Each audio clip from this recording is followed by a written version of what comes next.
মধ্যপ্রাচ্যে উত্তেজনা যখন দিন দিন ভয়ঙ্কর রূপ নিচ্ছে, ঠিক তখনই যুক্তরাষ্ট্র ও ইসরায়েলকে সরাসরি সতর্কবার্তা দিল ইরান। তেহরানের স্পষ্ট ভাষা, একটি ভুল সিদ্ধান্তই পুরো অঞ্চলকে ঠেলে দিতে পারে অস্থিতিশীলতার গভীর খাদে। তাহলে কি সংঘাত এখন আর কেবল কূটনৈতিক হুমকির মধ্যে সীমাবদ্ধ নেই?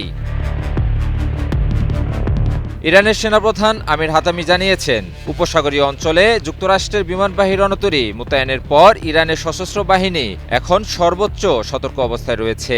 তার স্পষ্ট হুঁশিয়ারি, যদি যুক্তরাষ্ট্র বা ইসরায়েল কোনো ভুল করে, তার প্রভাব শুধু ইরানের মধ্যেই সীমাবদ্ধ থাকবে না, বরং ঝুঁকির মুখে পড়বে পুরো অঞ্চল, এমনকি ইসরায়েলের নিরাপত্তাও। হাতামি আরও জোর দিয়ে বলেন, ইরানের পারমাণবিক সক্ষমতা কোনো সামরিক হামলার মাধ্যমে ধ্বংস করা সম্ভব নয়। এটি এমন এক বার্তা যা সরাসরি মার্কিন প্রেসিডেন্ট ডোনাল্ড ট্রাম্পের বক্তব্যের পাল্টা প্রতিক্রিয়া হিসেবেই দেখা হচ্ছে। ট্রাম্প সম্প্রতি দাবি করেছেন, সামরিক চাপের মুখে ইরান শেষ পর্যন্ত চুক্তিতে আসতে বাধ্য হবে।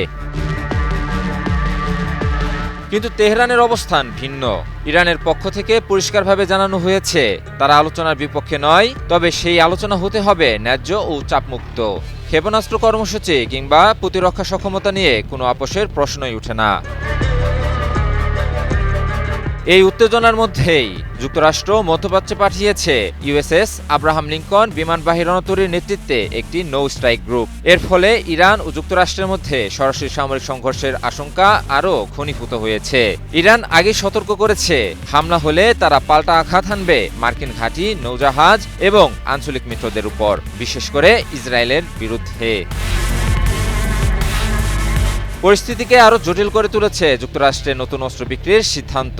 ইসরায়েলের জন্য বিলিয়ন ডলারের আক্রমণাত্মক হেলিকপ্টার এবং সৌদি আরবের জন্য প্যাট্রিয়ট ক্ষেপণাস্ত্র বিক্রির অনুমোদন দিয়েছে ওয়াশিংটন। যদিও সৌদি আরব ইরানের ঘনিষ্ঠ মিত্র নয়, তবুও উপসাগরীয় দেশগুলো স্পষ্টভাবে জানিয়েছে, ইরানের উপর হামলা হলে পুরো অঞ্চল ভয়াবহ অস্থিরতার মুখে পড়বে।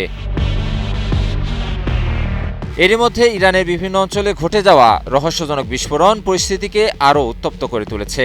যদিও ইসরায়েল সরাসরি জড়িত থাকার অভিযোগ অস্বীকার করেছে, তবুও তেহরান ও ওয়াশিংটনের টানটান সম্পর্কের মধ্যে এসব ঘটনা সন্দেহের মাত্রা বাড়িয়েছে। Japan Bangladesh joint venture company JBS holdings limited. সব মিলিয়ে মধ্যপ্রাচ্য এখন বিপজ্জনক সন্ধিক্ষণে দাঁড়িয়ে। একদিকে সামরিক প্রস্তুতি ও হুমকি, অন্যদিকে সীমিত কূটনৈতিক যোগাযোগ। প্রশ্ন একটাই, যুক্তরাষ্ট্র ও ইসরায়েল কি এই সতর্কবার্তাকে গুরুত্ব দেবে, নাকি একটি ভুল হিসাব পুরো অঞ্চলকে ঠেলে দিবে নতুন এক সংঘাতের দিকে? ভুলের মূল্য কতটা ভয়াবহ হতে পারে, সেই বার্তায় কি এবার আরও জোরালোভাবে জানিয়ে দিল ইরান?